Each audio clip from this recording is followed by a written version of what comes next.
মৌলবীর কাছে ফতোয়া নিচ্ছে, হুজুর ফতোয়া দেন। হুজুর বললে মাকরু, তাইলে আমরা বিড়ি খেলে দোষ কি? তাই কথাটা বুঝতে পারেননি? আচ্ছা, আপনাদের ইমাম সাহেব যদি সিগারেট খায়, রাখবেন না তাড়িয়ে দিবেন? বাবা, ইমানদারির সঙ্গে বলবেন, তাড়াবেন না? তাড়াবেন না। ইমাম সিগারেট খেলে, আমি স্টেজে আছি, আমি যদি বলি ভাই বেশ মুডটা চাকছেন, একটা ক্লাসিক সিগারেট নিয়ে আই, আমার আর বায়ান শুনবেন না, আপনারা চলে যাবেন। বলবেন একে কে স্টেজে চাপা নেবে, সিগারেট খাচ্ছে আর কে বায়ান শুনে? নাউজুবিল্লাহ। আমি খেলে হারাম, আর তুমি খেলে আমার কাছে মকরু ফতোয়া নিয়ে মাল, রেল ইঞ্জিনের মতো মাল চালাচ্ছ। তোমারটা হালাল আর মৌলবীরটা হারাম। আসসালামু আলাইকুম ইসলাম দরদি ভাই ও বোনেরা, দেশ এবং দেশের বাইরে থেকে যারা আমার এই ভিডিও দেখছেন তাদেরকে জানাই আমার অন্তরের অন্তরস্থল থেকে আন্তরিক প্রীতি ও শুভেচ্ছা ও সালাম। তো আজকে যে হুজুরকে নিয়েছি সে হুজুর হচ্ছে ইয়াসিন সাহেব। ইয়াসিন সাহেবের মুখ থেকে আমরা শুনে নেব বিশেষ কিছু মূল্যবান কথা, যে কথাগুলি সত্যি একটা যুক্তিসঙ্গত এবং সামাজিক কথা। তো চলুন আর বেশি দেরি করব না, আমরা সরাসরি শুনে নেব ইয়াসিন হুজুরের মুখ থেকে আমরা কিছু ইসলামিক জরুরি এবং সমাজে যে বেশি ব্যবহৃত যে সমস্ত জঘন্য কাজগুলো হয়, সেই সমস্ত জঘন্য কাজগুলোর প্রতি আলোকপাত করেছেন, সেই জিনিসগুলো আমরা শুনবো। তো চলুন শুনে নিই আমরা হুজুরের মুখ থেকে। বলছে এক বোতল ফাইন নিয়ে, ফাইন ইংরেজি মাল বেরিয়েছে, ফাইন। সালা মৌলবীরা মনে করবে ফাইন মানে তো খুব ভালো বে, বুঝতে পারেন নাই? তাহলে মদ হবে না। কিন্তু একটা মদেরও নাম আছে, কি বুঝলেন? বড় কষ্টের বিষয় মুসলমান, তুমি মদ পান করো, মুসলমান বিড়ি খেয়ে মসজিদের পাশে দাঁড়াও, মুসল্লির পাশে। আরে মুসল্লি তো দূরের কথা, তুমি গোপন ভাবে তোমার বিবিকে জিজ্ঞেস করবে আমি বিড়ি সিগারেট খাই, গুটকা খাই, তোমার ভালো লাগে? সে মনে মনে ভাববে আটকুড়োর বেটা তোকে তো জুতো মারতে মন যা। হ্যাঁ, আমি গল্প করিনি, আপনাদেরকে ইসলাম বুঝাচ্ছি। আপনি হারামটাকে হালাল করে রেখে দিয়েছেন। মৌলবীর কাছে ফতোয়া নিচ্ছে, হুজুর ফতোয়া দেন। হুজুর বললে মাকরু, তাইলে আমরা বিড়ি খেলে দোষ কি? তাই কথাটা বুঝতে পারেননি? আচ্ছা, আপনাদের ইমাম সাহেব যদি সিগারেট খায়, রাখবেন না তাড়িয়ে দিবেন? বাবা, ইমানদারির সঙ্গে বলবেন, তাড়াবেন না? তাড়াবেন না।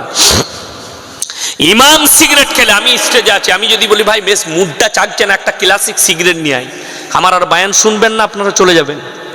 বলবেন একে কে স্টেজে চাপা নেবে, সিগারেট খাচ্ছে আর কে বায়ান শুনে? নাউজুবিল্লাহ। আমি খেলে হারাম, আর তুমি খেলে আমার কাছে মকরু ফতোয়া নিয়ে মাল, রেল ইঞ্জিনের মতো মাল চালাচ্ছ। তোমারটা হালাল আর মৌলবীরটা হারাম। আপনি জিজ্ঞেস করুন মুসলমানকে, যদি তোমার ইমাম দাড়ি চেঁচে দেয়, তুমি কি তাকে ইমাম রাখবে না তাড়িয়ে দেবে? সকালবেলা ইমামকে তাড়িয়ে দিবে। অথচ যে ফতোয়া ঝাড়ছে সে দাড়ি চাচা মাল, ইমাম দাড়ি কেটেছে, তাকে আর রাখা যাবে না। ইমাম দাড়ি চাচলে তাকে মসজিদে রাখা যাবে না। তুই দাড়ি চেঁচে ইমামের পেছনে কি করে নামাজ পড়িস বে? আমি যদি জিজ্ঞেস করি, কষ্টের বিষয় এটাই। আজকে শুনেলেন যারা সরকারকে দায়ী করছেন, আমি প্রথমেই বলেছি, আল্লামা ইকবাল বলেছে ইসকার কো আগ লাগি ঘর কি চিরাগ সে। আপনাদেরকে উদাহরণ দিয়ে বুঝিয়ে দেয়। আপনারা বর্ডারে আছেন, এই বর্ডারে পাঞ্জাবি মিলিটারি আছে না নাই? ডিফেন্সের লোক পাঞ্জাবিদের আছে, তাদের মাথায় পাগড়ি আছে না টুপি আছে? পাগড়ি আছে। তাদের মুখে দাড়ি আছে না নাই? দাড়ি আছে। তারা দাড়ি রেখে চাকরি করে, মাথায় পাগড়িটা তারা খুলে না। পাঞ্জাবের যতগুলো পুলিশ আছে তাদের জন্য একটাই কি, পাগড়িটা হচ্ছে তাদের মাথার টুপি। মোবাইল যাদের আছে গুগল সার্চ করে নেন, পাঞ্জাব পুলিশের টুপির ওপরে তাদের স্টার লাগানো থাকে, তাদের পাগড়ির ওপরে লাগানো থাকে। আর আমাদের দেশে সব ক্যাপ আছে, আছে না নাই? কথা বলেন, আছে। তারা নিজেদের জায়গায় দাঁড়িয়ে আছে। আজকে বড় কষ্ট লাগে, মুসলমান ডিফেন্সের চাকরি করতে গেলে দাড়ি রাখতে পাই না, পুলিশের চাকরি করতে গেলে দাড়ি রাখতে পাই না।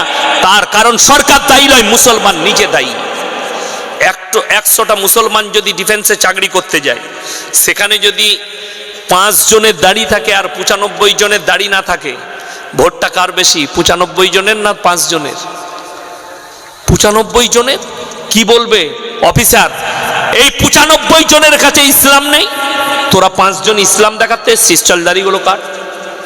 আর আমি বলে যাচ্ছি আল্লাহর কসম, এই ভারতের মুসলমান যদি জন্ম থেকে দাড়িটাকে নবী সুন্নাত মনে করে রেখে নিত, দাড়ি কাটা আমাদের সংবিধানে নাই, যেহেতু আমরা রাসূলের আশিক, দাড়িতে আমরা হাত লাগাতে পারবো না, দাড়ি চাচতে পারবো না।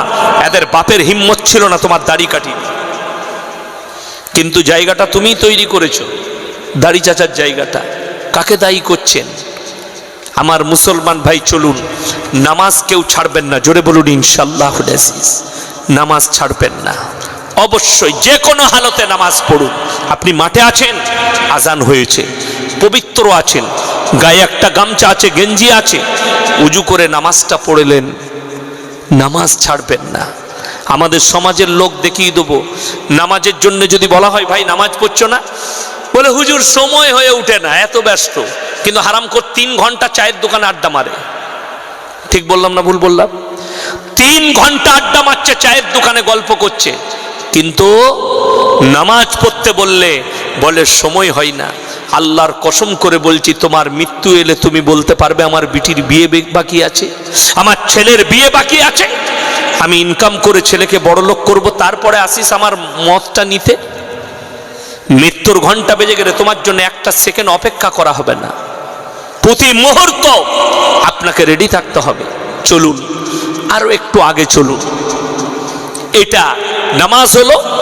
এরপরে ওয়ামিম্মা রাযাকনাহুম ইউনফিকুন, হে নবী বলে দাও তারা জানো আমি যে রিজক দান করেছি সেখান থেকে ব্যয় করে।